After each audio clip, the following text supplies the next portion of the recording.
अस्सलाम वालेकुम dear students. उम्मीद है आप लोग खैरियत से होंगे। आज का जो हमारा टॉपिक है वो है बाइस थ्योरम।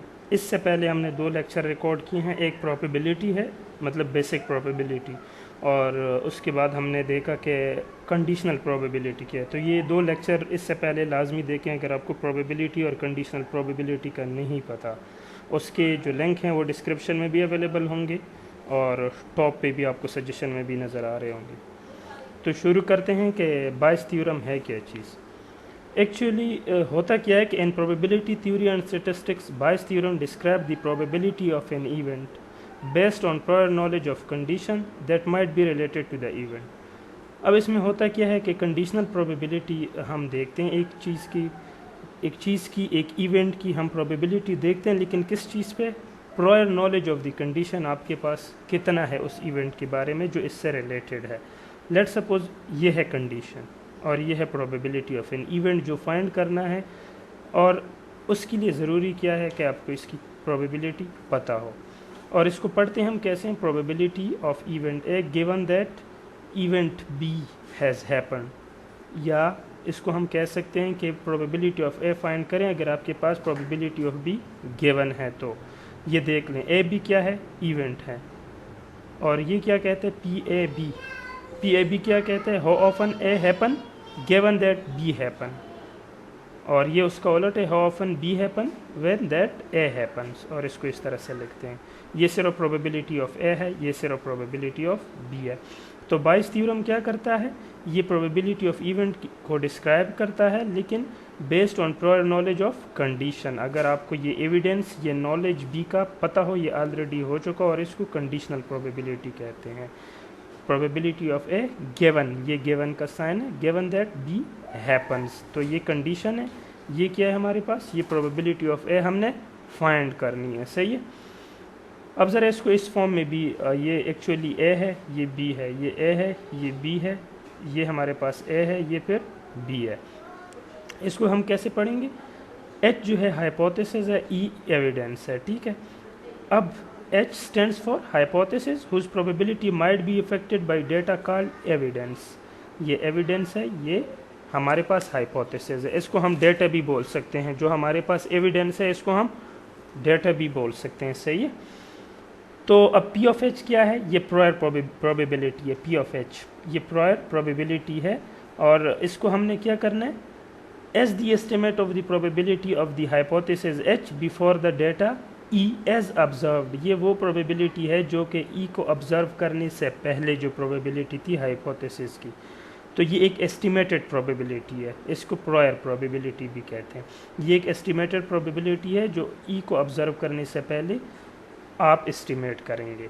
और नेक्स्ट क्या चीज़ है? प्रोबेबिलिटी ऑफ एच ई, ये पोस्टीरियर प्रोबेबिलिटी है, पोस्टीरियर प्रोबेबिलिटी। और ये वो प्रोबेबिलिटी है जो ई को ऑब्जर्व करने के बाद अभी आपने कैलकुलेट करनी होगी। और पी ऑफ ई एच क्या है? ये लाइकलीहुड है। ये क्या इंडिकेट करता है? ये इंडिकेट करता है कि आपकी एविडेंस के साथ इस हाइपोथेसिस की क्या कंपेटेबिलिटी है, क्या कंपेटेबिलिटी हो सकती है, नहीं हो सकती है। पी ऑफ ई एच, इसको लाइकलीहुड कहते हैं। ये क्या हो गया? ये पोस्टीरियर प्रोबेबिलिटी, ये प्रायर प्रोबेबिलिटी, ये लाइकलीहुड। और इसको मार्जिनल लाइकलीहुड भी कह सकते हैं, मॉडल एविडेंस भी कह सकते हैं। और ये पी ऑफ ई है, probability of evidence, model evidence, marginal likelihood. ये पोस्टीरियर है, ये प्रायर है, और ये क्या है हमारे पास? ये लाइकलीहुड है, सही है। अब बायस थ्योरम की एग्जांपल ज़रा हम देखते हैं। लेट सपोज अगर इस तरह गिवन हो पी ऑफ फायर, तो हम क्या कहते हैं कि आप बताओ कितने चांसेस हैं फायर की। How often there is fire. Smoke, how often we see smoke, मतलब प्रोबेबिलिटी ऑफ स्मोक। अब ज़रा इससे हम नेक्स्ट चीज़ें बनाते हैं, कंडीशनल प्रोबेबिलिटी। अब ये क्या कहता है कि फाइंड कर लें probability of fire given that there is smoke. Find probability of smoke given that there is fire. तो ये क्या कहता है? Means how often there is fire when we can see smoke, मतलब जब धुआं हो तो क्या लगता है? फायर होगा। कितने चांसेस है ऐसे?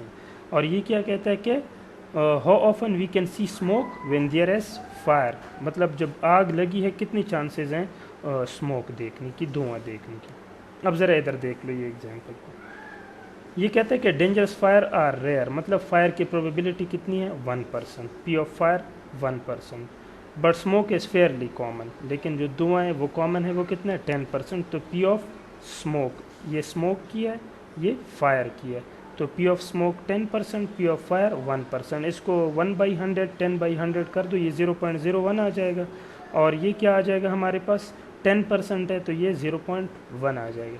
And 90% dangerous fire make smoke, तो फायर और स्मोक दोनों की कम्बिनेशन होगी, मतलब कि जब हमारे पास फायर होगी तो स्मोक होगा।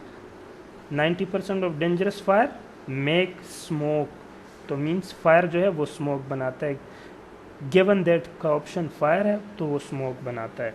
अब हमने फाइंड क्या करना है, we can discover the probability of dangerous fire, ये फाइंड करना है when there is smoke, given that smoke.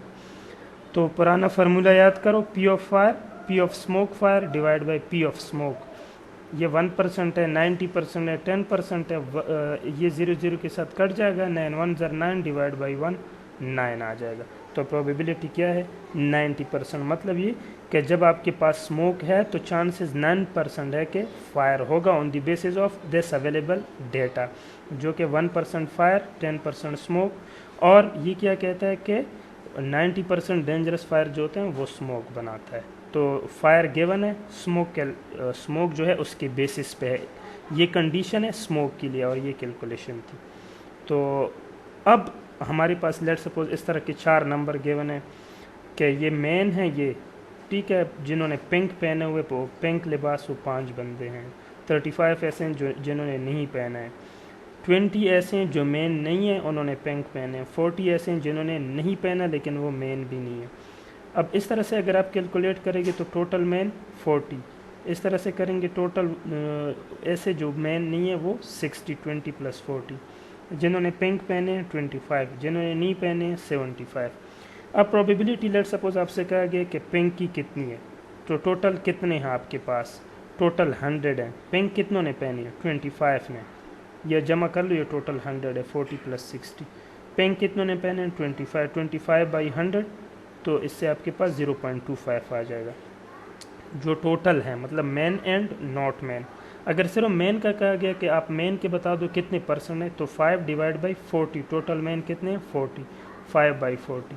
अगर कहा गया कि नॉट पिंक वाले 35/40, अगर कहा गया कि नॉट मैन लेकिन जिन्होंने पिंक नहीं पहना, तो नहीं पहना 40 है, तो नॉट मैन टोटल कितने हैं 60, 40/60, जिन्होंने पिंक पहना है 20/60। अगर कहा गया कि नॉट पिंक टोटल में से 75/100, ठीक है। तो ये डिफरेंट तरीके हैं कैलकुलेशन के जिससे आप प्रोबेबिलिटी को कैलकुलेट कर सकते हैं on the basis of given condition, सही है। तो ज़रा दोबारा देख लो, ये मेन फार्मूला है जिस पे हम काम करेंगे। ये क्या कहता है कि आपके पास जो लाइकलीहुड है वो ये है, प्रायर प्रोबेबिलिटी ये है, मार्जिनल प्रोबेबिलिटी ये है, पोस्टीरियर फाइंड कर दो। ये देख लो, ये हाइपोथेसिस है, ये एविडेंस या इसको डेटा भी बोलते हैं। Probability of hypothesis on the basis of observed evidence, और ये लाइकलीहुड और ये प्रोबेबिलिटी ऑफ हाइपोथेसिस हमारे पास क्या है, ये प्रायर प्रोबेबिलिटी, ये पोस्टीरियर प्रोबेबिलिटी, ये एग्जांपल दी थी, ये कंडीशनल प्रोबेबिलिटी, ये, और इस तरह से हम कैलकुलेट करते हैं। ये एक एग्जांपल था जो हमने कर दिया। तो उम्मीद है आप लोगों को ये समझ आया होगा। फिर भी अगर कोई प्रॉब्लम है तो लाजमी कमेंट करें और पूछ लें, इंशाल्लाह रिप्लाई मिलेगी। अगर अभी तक चैनल सब्सक्राइब नहीं किया तो लाजमी सब्सक्राइब कर लें और वीडियो को भी लाइक करें। Thank you very much. वस्सलाम, अल्लाह हाफिज़।